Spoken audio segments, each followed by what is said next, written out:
warahmatullahi wabarakatuh. Perkenalkan, nama saya Dianti Setiasari dari Program Studi Pendidikan Bahasa dan Sastra Indonesia semester 5. Di sini saya akan memenuhi tugas ujian tengah semester mata kuliah Semantik Bahasa Indonesia. Jadi, di sini saya mau mereview makanan. Ini ada kue khas Banjar, yaitu ada bumbili bersulada atau singkong bersulada, singkong yang diparut. Coba lihat dulu. Jadi kue ini, singkong ini diparut seperti keju. Setelah itu dikukus, baru kuahnya itu menggunakan kuah gula merah. Jadi langsung aja kita coba bagaimana rasanya.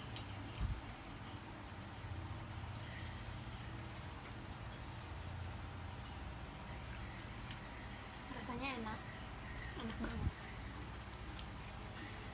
Teksturnya itu lembut. Ini recommended banget buat teman-teman yang mau mencoba kue khas Banjarmasin.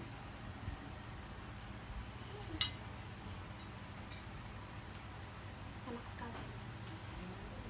Mungkin sampai di sini aja videonya. Wassalamualaikum warahmatullahi wabarakatuh.